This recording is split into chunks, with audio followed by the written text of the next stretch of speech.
नमस्कार विद्यार्थी मित्रांनो, मी डॉक्टर संजय पगार, असोसिएट प्रोफेसर भूगोल विभाग, मराठा विद्या प्रसारण समाजाचे केटीएचएम कॉलेज नाशिक आपलं या ऑनलाईन लेक्चर सिरीज मध्ये पुन्हा एकदा सहर्ष स्वागत करतो। विद्यार्थी मित्रांनो, आपण SYBA या वर्गासाठी जो पर्यावरण जाणीव जागृती किंवा ज्याला आपण a course in environmental awareness हा सक्तीचा विषय आहे, या संदर्भामध्ये चर्चा करत होतो। मागील तासाला विद्यार्थी मित्रांनो आपण या विषयाचा अभ्यासक्रम आणि अभ्यास पद्धती यावर सविस्तर चर्चा केली। आजच्या तासाला विद्यार्थी मित्रांनो आपण हा जो विषय आहे पर्यावरण जागृती किंवा पर्यावरण जाणीव जागृती या विषयाचे जो प्रोजेक्ट वर्क आहे किंवा जे प्रकल्प कार्य आहे किंवा याला और म्हणून क्षेत्र भेट आहे, या संदर्भामध्ये आपण चर्चा करणार आहोत। विद्यार्थी मित्रांनो, सुरुवातीला आपण परत एकदा की हा जो प्रोजेक्ट वर्क आहे, प्रकल्प अभ्यास आहे, या संदर्भामध्ये परीक्षेमध्ये याला किती महत्व आहे, परीक्षेमध्ये याचा संदर्भ काय आहे, हे परत एकदा जरी आपण मागच्या तासाला समजून घेतलं तरी पुन्हा एकदा आपण त्याची एक रिकॅप म्हणून आपण त्याचं बघूया की परीक्षेमध्ये क जो भाग आहे प्रकल्प कार्य किंवा ज्याला क्षेत्र भेट असं म्हणतो, हा एकूण 25 गुणाला आहे। आणि याच्यामध्ये विद्यार्थी मित्रांनो तुम्हाला जे प्रोजेक्ट वर्क दिलं जाईल, प्रकल्प कार्य दिलं जाईल, याच्यासाठी तुम्हाला 15 गुण आहे। आणि हे प्रकल्प कार्य अत्यंत काळजीपूर्वक आपल्याला करायचं आहे। त्यासाठी भरपूर कालावधी आहे, आपल्याला 2 ते 3 महिने कालावधी आहे आणि यामध्ये तुम्हाला हा प्रकल्प पूर्ण करायचा आहे। आणि विशेषतः हा प्रकल्प हे जे 15 गुण आहे तुम्हाला ते 15 पैकी 15 गुण तुम्हाला मिळू शकतात जर आपण सर्व गाईडलाईन योग्य पाळल्या आणि प्रकल्प काळजीपूर्वक केला तर करेल।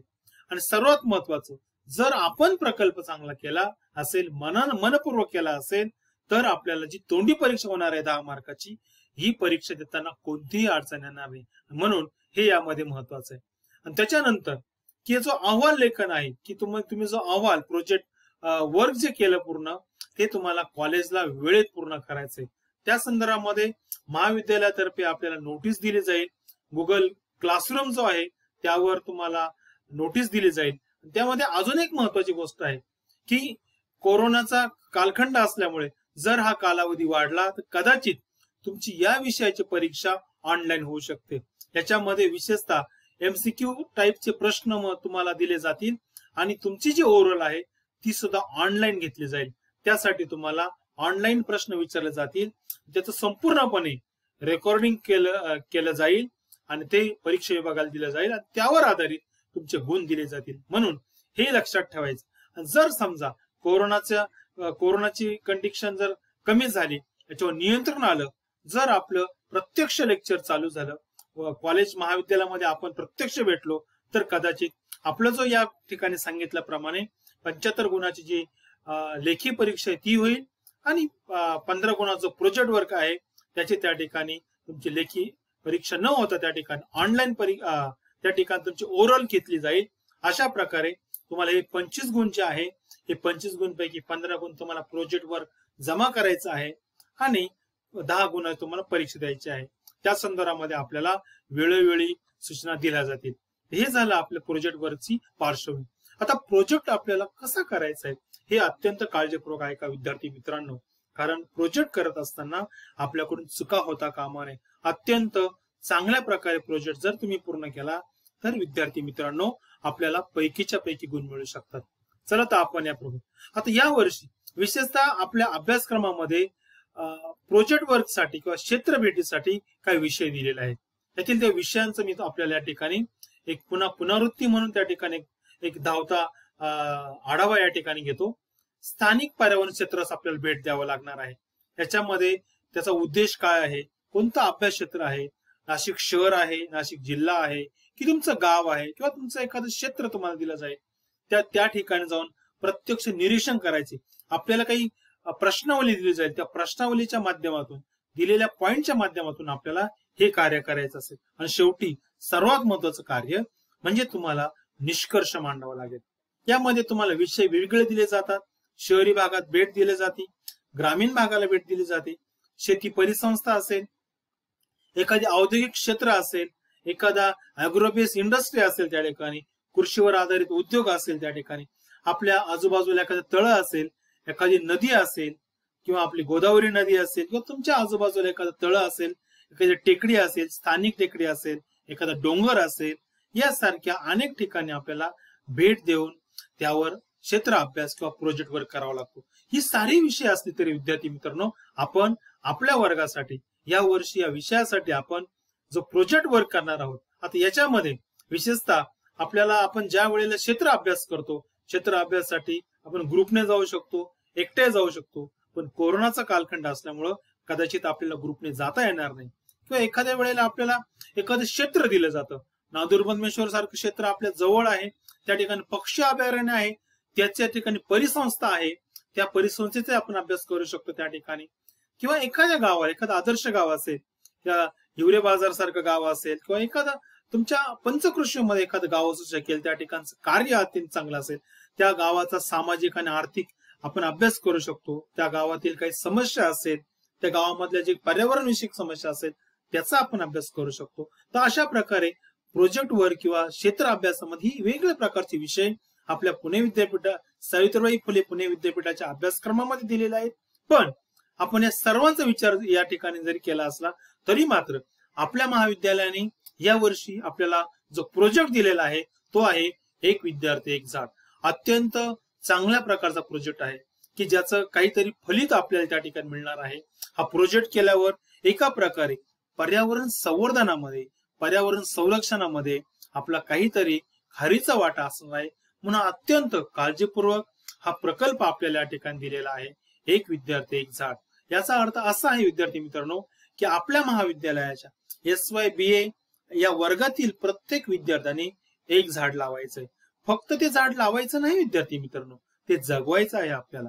आणि आपण या पर्यावरणाच्या संवर्धनामध्ये एक झाड लावून पर्यावरण संवर्धनाचं कार्य आपण चांगल्या प्रकारे करायचं आहे. म्हणून हा अत्यंत चांगला, अत्यंत विचारपूर्वक हा प्रकल्प त्या ठिकाणी आपण निवडलेला आहे. आता हा प्रकल्प तयार करत असताना आपल्याला कोणकोणत्या गोष्टी त्या ठिकाणी लक्षात ठेवायचं आहे आणि या सर्व सूचना, हे जे मुद्दे आहेत, या मुद्द्याचा विचार करून विद्यार्थी मित्रांनो तुम्हाला तुमचा प्रोजेक्ट वर प्रकल्प अहवाल तयार करायचा आहे, त्याचं लेखन करायचंय. आता पहिल्यांदा मुखपृष्ठ. विद्यार्थी मित्रांनो आपल्याला यासाठी महाविद्यालयाकडून एक प्रकल्प वही त्या ठिकाणी दिली जाणार आहे. ती आपण त्या ठिकाणी महाविद्यालयात ज्या वेळेला आपल्याला सूचना दिली जाईल त्या वेळेला येऊन ती वही घ्यायची आहे आणि त्यामध्येच तुमचा प्रोजेक्ट लिहायचा आहे. त्याचं जे मुखपृष्ठ आहे, जे वरचं पान आहे, त्याच्यावर प्रकल्पाचं नाव लिहायचं आहे. एक विद्यार्थी एक झाड. विद्यार्थ्याचं नाव म्हणजे तुमचं नाव द्यायचंय. तुम्हाला महाविद्यालयाकडून क्रमांक दिला जाईल, तो क्रमांक त्याच प्रकारे ज्या वेळेला तुम्हाला परीक्षा क्रमांक मिळेल तो परीक्षा क्रमांक या ठिकाणी टाकायचा आहे. अशा प्रकारे मुखपृष्ठ असणार आहे. त्याच्यामध्ये या ठिकाणी तुमचं नाव, तुमचा क्लास, तुमचा रोल नंबर, या ठिकाणी परीक्षा क्रमांक तुम्हाला टाकायचा आहे. ही वही आपल्याला प्रोजेक्ट वर्क साठी जी वही आहे ती तुम्हाला त्या ठिकाणी जर्नलच्या स्वरूपात ही वही आहे, ही आपल्याला महाविद्यालयाकडून मिळेल त्या ठिकाणी. तर हे झालं मुखपृष्ठाच्या बाबतीमध्ये.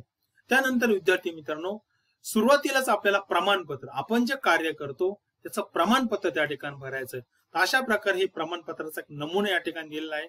तुमचं नाव टाकायचंय, तुमचा वर्ग काय आहे, या ठिकाणी वर्ष या ठिकाणी 2019-20 आहे, याऐवजी तुम्हाला 2020-21 असं वर्ष टाकायचं आहे. नंतर तुम्हाला त्या ठिकाणी तुमचे जे इन्चार्ज आहे, तुमचे विषय शिक्षक आहेत, त्यांच्याकडून त्या ठिकाणी शिक्का घ्यायचा, सही घ्यायची आहे. तुमचं क्वालिटर जे आहे या विषयाचे त्यांचं या ठिकाणी सही घ्यायची आहे. आणि ज्या वेळेला तुमची प्रत्यक्ष जर ओरल झाली तर ओरलच्या वेळेला एक्झामिनर म्हणून त्या ठिकाणी सही घ्यायची आहे. जर तुमची प्रत्यक्ष ओरल झाली नाही तर तुम्ही ऑनलाईन ओरल मध्ये त्या ठिकाणी तुम्हाला हे सर्टिफिकेट तुम्हाला ऑनलाईन दाखवावं लागेल. आणि त्यासाठी या दोन्ही गोष्टी तुम्ही काळजीपूर्वक पूर्ण करायचे. या ठिकाणी कोणत्याही प्रकारची खाडाखोड करायची नाही. अत्यंत वाचनीय अक्षरामध्ये, वाचता येईल अशा अक्षरामध्ये ही संपूर्ण माहिती काळजीपूर्वक भरायची विद्यार्थी मित्रांनो. हे झाली आपली पार्श्वभूमी.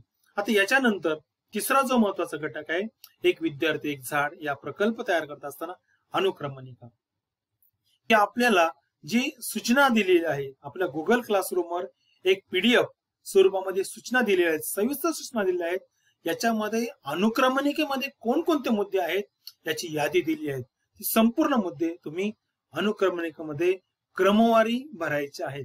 एकही मुद्द्यामध्ये सोडायचा नाही, क्रमवारी ती मुद्दे लिहायची आहेत आणि जो मुद्दा ज्या पानावर लिहिला त्या अनुक्रमणिकेमध्ये त्या मुद्द्याच्या समोर पृष्ठ क्रमांक म्हणजे पान क्रमांक लिहायचा आहे. हे जर्नल लिहित असताना एक सूचना आहे त्या ठिकाणी विद्यार्थ्यांना. या जर्नलचं एक मागचं पान कोरं आहे, त्या ठिकाणी आकृती तुम्ही काढू शकता. एखादा टेबल असेल, एखादा फोटो असेल त्या ठिकाणी लावू शकता. तुम्हाला आपल्याला फोटो सुद्धा याच्यामध्ये लावायचे आहेत आणि म्हणून ज्या ठिकाणी रेषा मारलेल्या आहेत या लाईन मारलेल्या ठिकाणी लिहायचं आहे आणि जी कोरी बाजू आहे त्या ठिकाणी तुम्ही आकृती काढू शकता.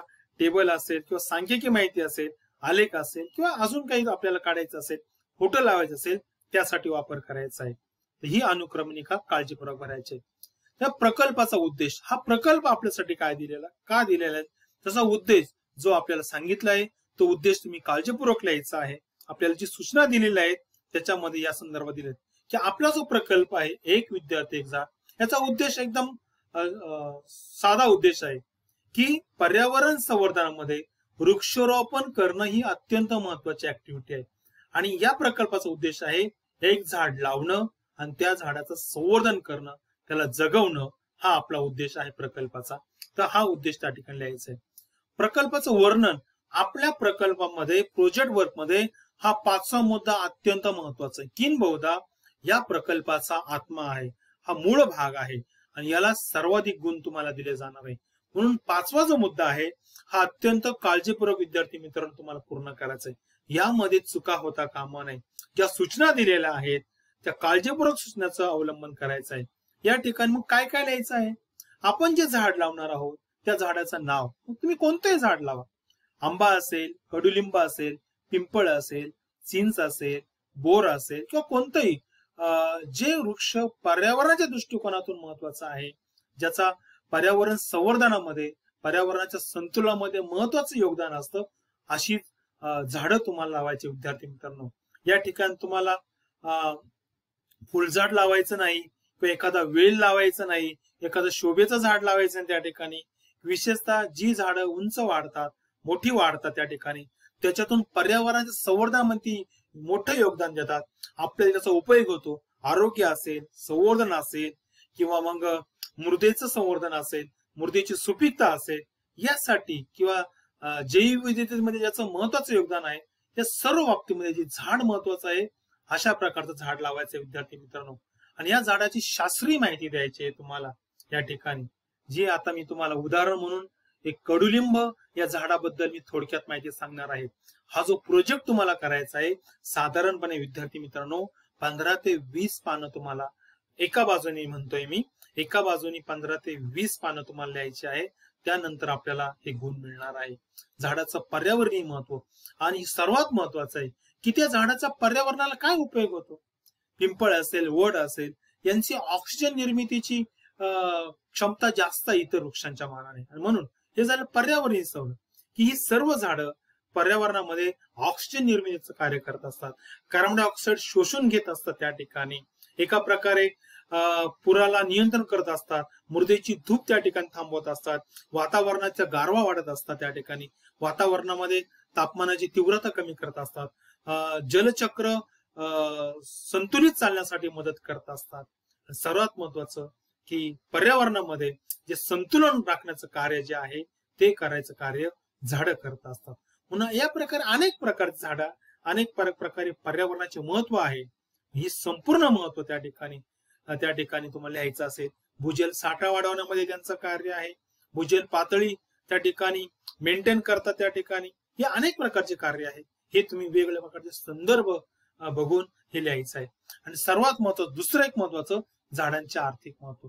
आर्थिक महत्व म्हणजे काय की झाडाचे असे अनेक उपयोग आहेत, त्या उपयोगामुळे आपल्याला पैसा मिळतो, त्या ठिकाणी आपल्याला आर्थिक फायदा होतो, आपल्याला काहीतरी उत्पादन मिळतं. मग त्याची फळं असेल, फळं विकून आपण उत्पादन घेऊ शकतो. त्याच्यापासून काही आपण वेगवेगळ्या प्रकारचा डिंक असेल किंवा लाख असेल किंवा कात असेल किंवा त्याच्या साली असेल, मुळं असेल, फुलं असेल, पानं असेल, याच्या वेगळ्या प्रक्रिया करून औषधं असेल किंवा वेगवेगळ्या प्रकारच्या उद्योगामध्ये कच्चा माल म्हणून याचा वापर करतो आपण. त्याच्यामुळे आपल्याला आर्थिक मूल्य प्राप्त होतं. वेगवेगळ्या प्रकारचं फर्निचर असेल, घरं असेल, दरवाजे असेल, खिडक्या असेल, वेगवेगळ्या प्रकारचे वाहतुकीची साधनं असेल, जहाज असेल किंवा वेगवेगळ्या प्रकारची उपकरणं आपण याच्यातून बनवतो, त्याच्यामुळे आपल्याला आर्थिक मूल्य मिळतं.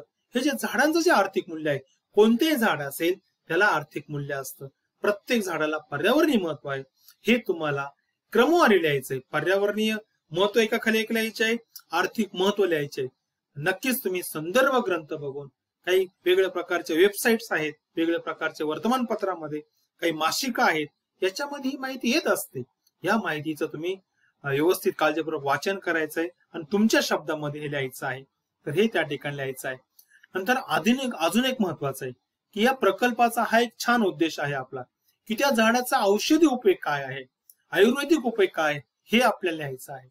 कारण याच्यामुळे आपल्याला फायदा होतो की पर्यावरणीय महत्व ठीक आहे, झाडांचं आर्थिक महत्व ठीक आहे, परंतु वैयक्तिक पातळीवर आपल्याला त्या झाडांचा औषधी उपयोग जर माहिती असेल विद्यार्थी मित्रांनो, तर आपल्याला आपलं आरोग्य चांगलं ठेवण्यासाठी, आपलं स्वास्थ्य चांगलं ठेवण्यासाठी या झाडांचा उपयोग होतो. म्हणून आपल्याला माहिती आहे की आपल्या घरामध्ये आजी असेल, आजोबा असेल, हे आपल्याला सांगतात की अलीकडच्या काळामध्ये वेगवेगळ्या प्रकारच्या फार्मास्युटिकल इंडस्ट्री असेल त्या ठिकाणी किंवा औषध निर्मिती असेल, हे अलीकडच्या काळामध्ये आधुनिक तंत्राचा वापर करून करतात.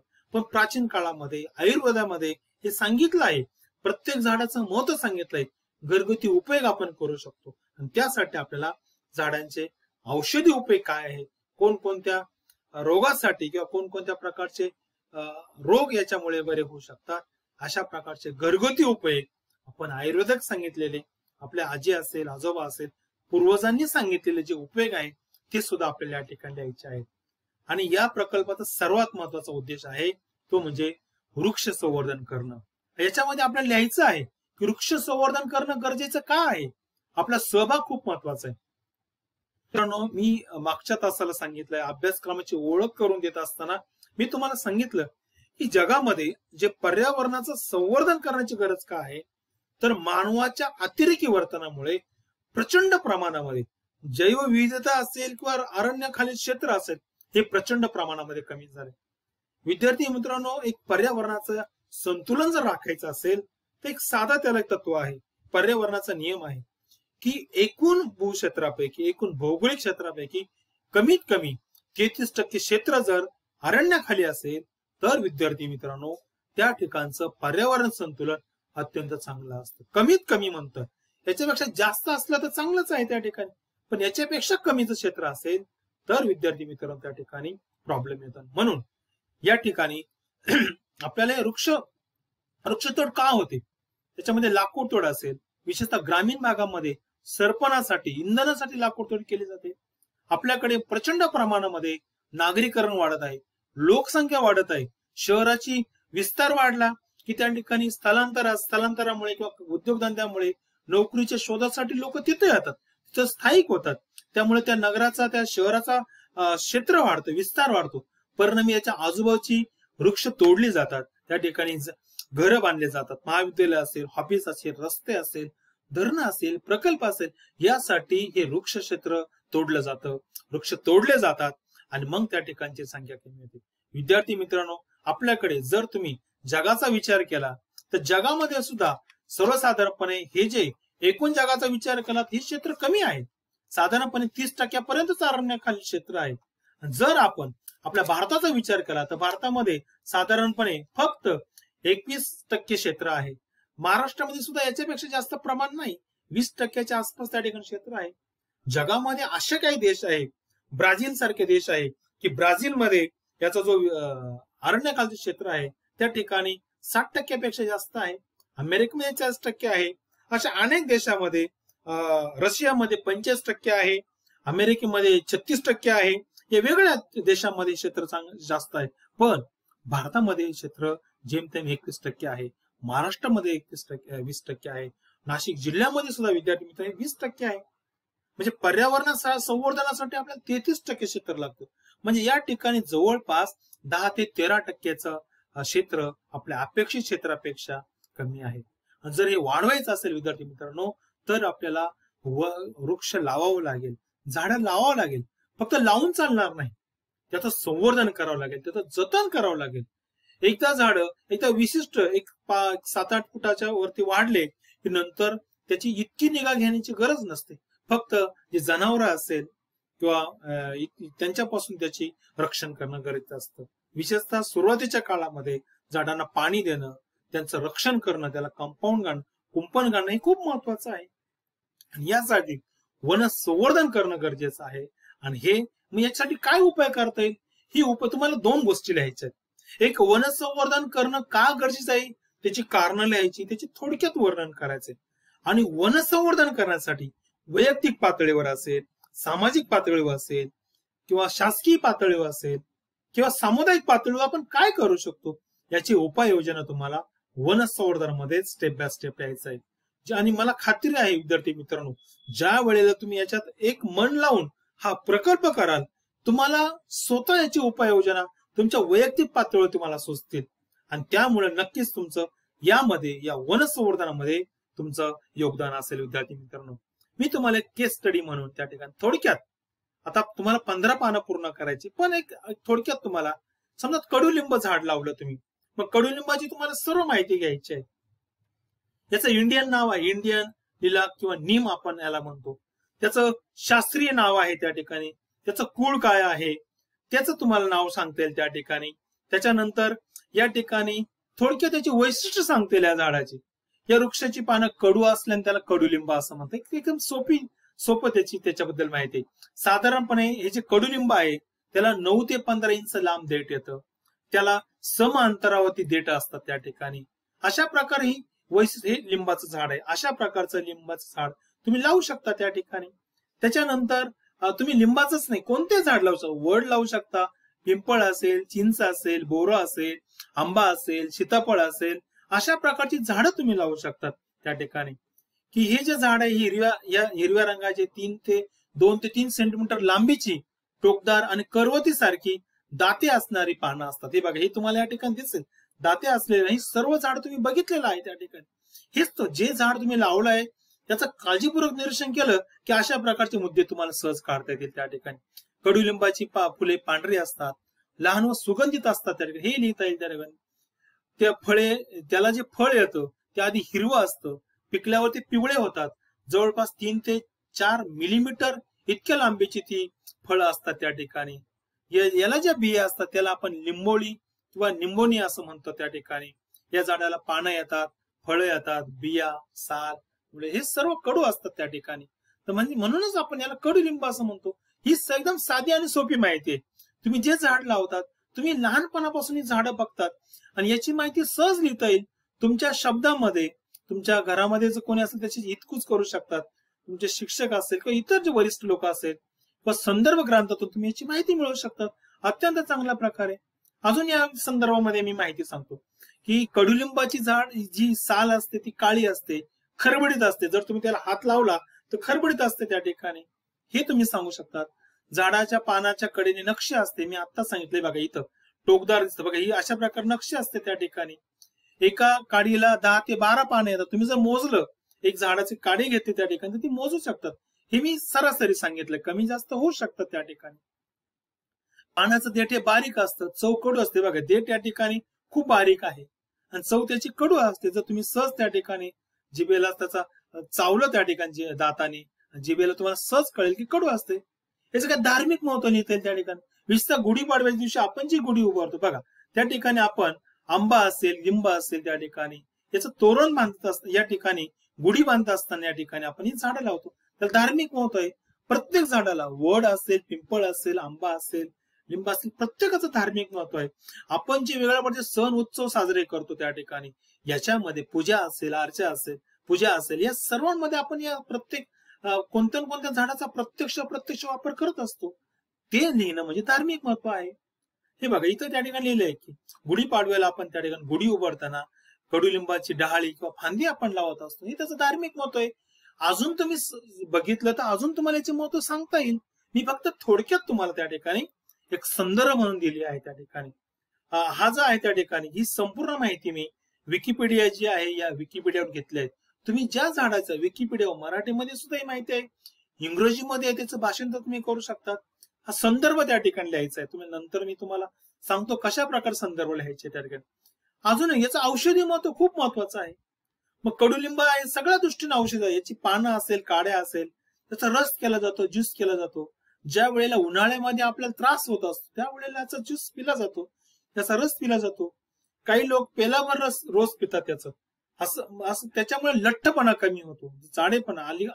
अलीकडच्या काळामध्ये स्थूलपणा वाढत आहे, लठ्ठपणा खूप प्रचंड प्रमाणामध्ये विशेषतः शहरी भागामध्ये प्रचंड वाढत आहे. ग्रामीण भागामध्ये याचं प्रमाण अलीकडच्या काळात वाढत आहे. मग हा लठ्ठपणा कमी करायचा असेल तर हा कडुलिंबाचा रस पिला जातो त्या ठिकाणी. ही अत्यंत महत्वाचं औषधी उपयोग आहे, हा आपण लिहू शकतो त्या ठिकाणी. त्याच्यानंतर बघा, काढा करत असताना काही ग्रामीण भागामध्ये आयुर्वेदामध्ये अशा प्रकारे घरच्या घरी आपण ते करू शकतो त्या ठिकाणी. त्याच्यानंतर कडुलिंबाच्या काढीने आपण दात घासतो. तुम्ही बघा ग्रामीण भागामध्ये विशेषतः तुम्ही जर ट्रेनने प्रवास केला तर बऱ्याच वेळेला सकाळी त्या ट्रेनमध्ये हे कडुलिंबाचे ज्या काड्या असतात ते विकणारे लोक येतात. तर ग्रामीण भागामध्ये सुद्धा लोक अजूनही दात घासण्यासाठी ही काडी वापरतात त्या ठिकाणी, ज्याच्यामुळे दाताला बळकटी येते. हा एक त्याचा औषधी उपयोग आहे. मूळव्याध असेल, पोटातील कृमीवर याचा उपयोग केला जातो त्या ठिकाणी. कडुलिंबाचा औषध म्हणून वापर केला जातो. साबण असेल, सौंदर्य प्रसाधन असेल, दंतमंजन असेल, पेस्ट असेल, या सर्वांमध्ये बघा तुम्ही ज्या वेळेला टूथपेस्ट वापरतात, दंतमंजन वापरतात, त्याच्या बाटली असेल किंवा ती पेस्ट असेल त्या ठिकाणी त्याच्यावर त्या खोक्यावर किंवा कागदावर त्याचं चित्र असतं.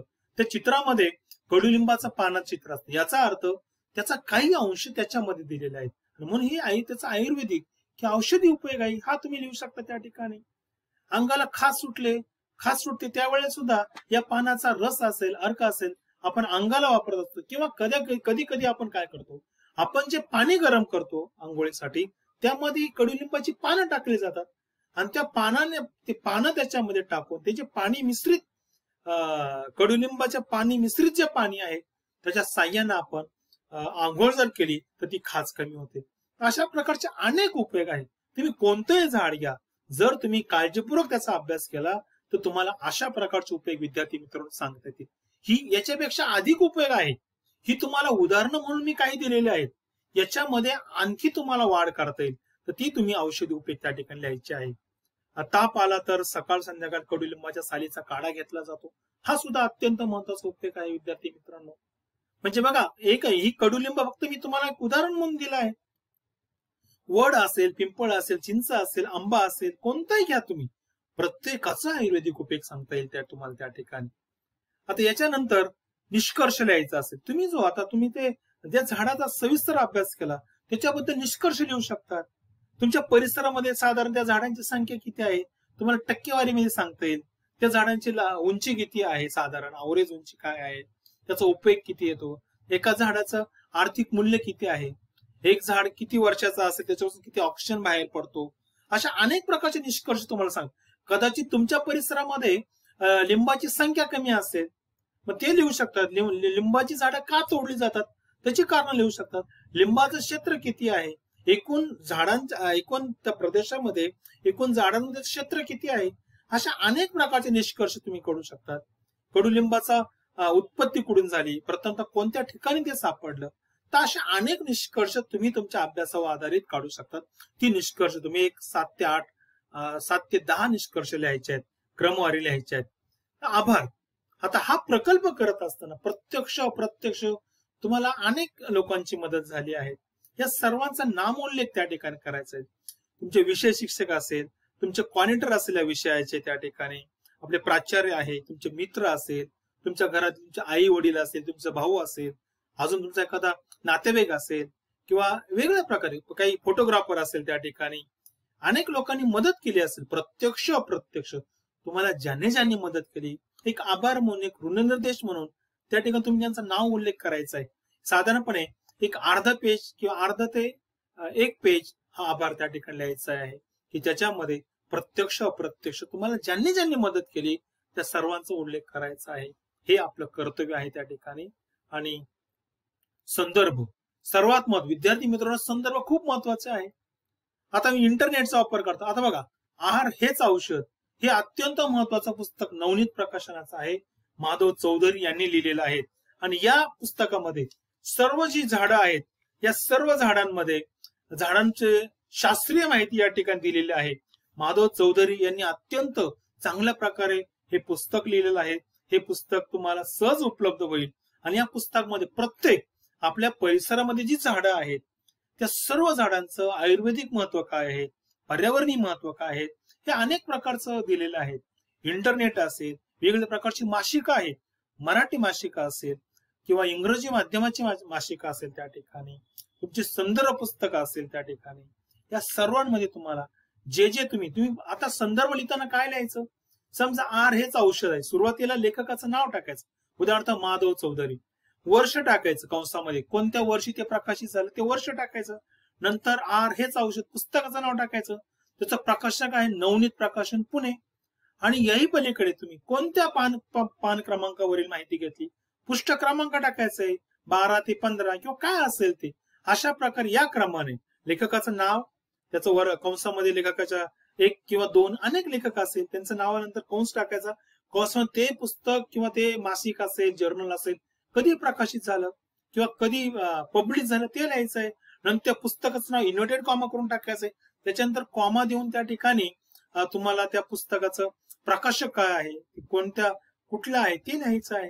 म्हणजे संदर्भ महत्वाचे. वेबसाईट असेल, वेबसाईटचं नाव टाकायचं आहे, ती वेबसाईट कोणत्या दिवशी तुम्ही ऍक्सेस केली दिनांक टाकायचा आहे. वर्तमानपत्र असेल तर वर्तमानपत्राचं लेखक, जर त्या वर्तमानपत्राचा लेखक कोण आहे, कोणी तो लेख लिहिलाय त्याचं नाव असेल तर वर्तमानपत्राचे दिनांक टाकायचंय, वर्तमानपत्राचं नाव, पान नंबर टाकायचा आहे. अशाच प्रकारे मासिक असेल, जर्नल असेल, या सर्वांच्या संदर्भामध्ये उल्लेख आला पाहिजे. जितकी संदर्भ तुम्ही वाचली आहे विद्यार्थी मित्रांनो, सर्वांचा उल्लेख क्रमवार या ठिकाणी करायचा. इंग्रजी असेल किंवा मराठी असेल, वेबसाईट असेल, वर्तमानपत्र असेल किंवा एखादी मुलाखत तुम्ही ऐकली असेल त्या मुलाखतीचा संदर्भ तुम्ही देऊ शकता. अशा प्रकारे संदर्भ लिहायचे आहेत. आणि सर्वात महत्वाचा 9वा मुद्दा आहे विद्यार्थी मित्रांनो, की ज्या वेळेला तुम्ही प्रकल्प जमा कराल त्यावेळेला तुम्हाला काही फोटो तुम्हाला लावायचे. त्या फोटोच्या माध्यमातून ते झाड तुम्हीच लावलेलं आहे याचा एक पुरावा तुम्हाला द्यावा लागेल. त्या ठिकाणी साधारणपणे मी तुम्हाला सांगतो की आज तुम्ही झाड लावलं, लगेच फोटो काढायचाय. झाड लावताना फोटो काढायचा आहे आणि त्या फोटोमध्ये तुम्ही दिसणं गरजेचं आहे. एक सेल्फी काढायचा आहे आणि दर महिन्याने अजून 2-1 महिने दर महिन्याला फोटो काढायचा आहे. मग ते झाड लावलं तेव्हा त्याची उंची किती होती, किती सेंटीमीटर होती, 1 महिन्यात तुम्ही आता त्याला खत देताय, पाणी देताय, त्याची काळजी घेताय, कंपाऊंड केलंय, त्याला तुम्ही काहीतरी कंपाऊंड केलेलं आहे त्या ठिकाणी किंवा कुंपण केलेलं आहे. मग 1 महिन्याने त्या झाडाची उंची किती झाली ती मोजायची आहे, ती लिहायची आहे. त्या झाडाचा परत एकदा फोटो काढायचा आहे त्या ठिकाणी, परत पुढच्या महिन्यात, अशा 3-4 महिने तुम्हाला तो फोटो काढायचा आहे, तो तुमच्या प्रोजेक्ट मध्ये लावायचा आहे. प्रोजेक्ट मध्ये लावताना तुम्ही काही नकाशे लावू शकता. तुम्ही ज्या क्षेत्रात ठिकाणी केला तिथला एक अभ्यास क्षेत्र म्हणून तो नकाशा लावू शकतात. त्याचं स्थान दाखवू शकता. तुम्ही नाशिक जिल्हा दाखवू शकता, नाशिक जिल्ह्यामध्ये तुमचं गाव, त्या गावामध्ये कोणतं क्षेत्र आहे. जीपीएसच्या माध्यमातून जर जीपीएस असेल किंवा तुमच्या मोबाईलमध्ये सुद्धा जीपीएस आहे, त्याच्या साह्यानं विद्यार्थी मित्रांनो तुम्ही त्या ठिकाणचं अक्षवृत्ती स्थान, रेखावृत्ती स्थान घेऊ शकता, ते लिहू शकता. त्या ठिकाणी तुम्ही संदर्भ देऊ शकता त्या ठिकाणी. आणि म्हणून फोटो लावत असताना तुम्हाला झाड लावलं की एक उदाहरण म्हणून काही फोटो मी तुम्हाला दाखवतो. या ठिकाणी एक झाड लावलेलं आहे विद्यार्थ्याने आणि त्याने सेल्फी घेतलाय. त्या सेल्फी तो स्वतःही दिसतो आणि झाडही दिसतं. तर अशा प्रकारचा फोटो तुम्हाला काढायचा आहे. जे झाडं लावले स्पष्ट त्याची वाढ कशी झाली ती वाढ तुम्हाला दिसली पाहिजे, आपल्याला दिसली पाहिजे. कारण याला तुम्हाला मार्क आहे. ज्या वेळेला तुमची ऑनलाईन किंवा ऑफलाईन ओरल घेतली जाईल त्यावेळेला हे जे फोटो तुम्ही लावतात या फोटोमध्ये तुम्ही ते झाड दिसलं पाहिजे, झाडाची वाढ दिसली पाहिजे, तरच आपला प्रकल्प त्या ठिकाणी यशस्वी झाला असं मानलं जाईल. जर तुम्ही ते झाड वाढवलं नाही, संवर्धन केलं नाही, ते झाड मागच्या फोटोमध्ये मोठं होतं, नंतरच्या फोटोमध्ये लहान झालं, त्याची पानं कमी झाली किंवा त्याची पानं पिवळी पडली, झाड वाळून गेलं, तर विद्यार्थी मित्रांनो अशा बाबतीमध्ये तुम्हाला याची गुण मिळणार नाही. त्यामुळं अत्यंत काळजीपूर्वक तुम्हाला या झाडाची वाढ करावी लागेल, संवर्धन करावं लागेल. तुम्हाला या प्रकल्पामुळे गुण तर मिळतील, परीक्षेमध्ये तुम्ही पास व्हाल, चांगल्या प्रकारची ग्रेड मिळेल. पण विद्यार्थी मित्रांनो याही पलीकडे एक आपल्याला समाधान लागतं की या प्रकल्पाच्या माध्यमातून एक विद्यार्थी दशेमध्ये आपण हे झाड लावलं, हे झाड मोठं झालं. कदाचित तुम्हाला 20-25 वर्षांनी तुम्ही ज्या वेळेला तुमचं वय वाढेल त्यावेळेला तुम्ही कदाचित इतरांना सांगू शकाल की हे झाड मी लावलं होतं. मी विद्यार्थी दशेमध्ये या BA ला असताना पर्यावरण जाणीव जागृती हा विषय पूर्ण करत असण्याचा भाग एक म्हणून मी जो प्रकल्प अभ्यास केला, प्रोजेक्ट वर्क केलं, त्याच्यामध्ये मी झाड लावलं आहे. आणि ज्या वेळेला तुम्ही त्या झाडाकडे बघा, त्या वेळेला विद्यार्थी मित्रांनो एका प्रकारचं समाधान, वन संवर्धनामध्ये आपला काहीतरी सहभाग आहे, हा एक खारीचा वाटा आहे. पर्यावरण संवर्धनामध्ये आपण या निसर्गाचं काही देणं लागतो. त्या ठिकाणी या निसर्गाच्या संवर्धनामध्ये एक कर्तव्य म्हणून आपला जो भाव आहे त्या ठिकाणी आपण ते केलं, याचा आनंद, एक आत्मिक समाधान नक्कीच तुम्हाला मिळेल. विद्यार्थी मित्रांनो, या ठिकाणी अशा प्रकारे प्रकल्प जर आपण केला तर तुम्हाला चांगल्या प्रकारचं त्या ठिकाणी यश मिळेल, चांगला गुण, आउटस्टँडिंग ग्रेड मिळाल्याशिवाय राहणार नाही त्या ठिकाणी. आणि ही जी ऑनलाईन लेक्चर आहेत, ही लेक्चर पूर्णपणे काळजीपूर्वक ऐकली तर मला वाटतं लेखी परीक्षा असेल, तुमची ओरल असेल किंवा ऑब्जेक्टिव्ह असेल, या कोणत्याही क्षेत्रामध्ये, कोणत्याही बाबतीमध्ये विद्यार्थी मित्रांनो तुम्हाला अडचण येणार नाही. आणि मला खात्री आहे की आपल्या सावित्रीबाई फुले पुणे विद्यापीठ, महाराष्ट्र शासन असेल, सर्वोच्च न्यायालय असेल, यांचा जो मूळ उद्देश आहे की या विषयाच्या माध्यमातून आपल्या विद्यार्थ्यांमध्ये, समाजामध्ये, प्रत्येक व्यक्तीमध्ये वैयक्तिक पातळीवर जी जाणीव जागृती तयार करायची असेल तर अशा प्रोजेक्ट वर्क मध्ये आपलं ऍक्टिव्हली पार्टिसिपेशन त्या ठिकाणी असणं गरजेचं आहे. तरच विद्यार्थी मित्रांनो आपण केलं तर आपण दुसऱ्याला सांगू शकतो. आणि विद्यार्थी मित्रांनो, आपण समाजाचा एक भाग आहे आणि समाजामध्ये जाणीव जागृती करायची असेल तर त्याची सुरुवात आपल्यापासून करावी लागेल. आपण जर कार्य केलं चांगल्या प्रकारे तर आपल्याला इतरांना सांगण्याचा अधिकार आहे. म्हणून मला खात्री आहे की तुम्ही स्वतः वृक्ष लावाल, इतरांना, तुमचे नातेवाईक असेल, तुमच्या घरातील मेंबर असेल, तुमचे शेजारी असेल, तुमचे मित्र असेल, या सर्वांना तुम्ही अधिक झाडं लावायला उत्तेजन द्याल त्या ठिकाणी. मला खात्री आहे की महाराष्ट्र शासन असेल, भारत सरकार असेल, आपण जे अरण्याखालचे क्षेत्र आहे ते आज 20-21% आहे. ते जर आपण अशाच प्रकारे पुढील अनेक वर्ष आपण हे कार्य केलं, आपल्या नंतरच्या पिढीने कार्य केलं, तर मला वाटतं हे क्षेत्र 33% पर्यंत वाढणं सहज शक्य आहे, असा आशावाद या ठिकाणी व्यक्त करतो. या ठिकाणी थांबतो. परत आपण भेटूया पुढच्या तासाला याच विषयातील नवीन मुद्दा, नवीन उपघटक घेऊन आपण त्यावर चर्चा करूया. तोपर्यंत धन्यवाद.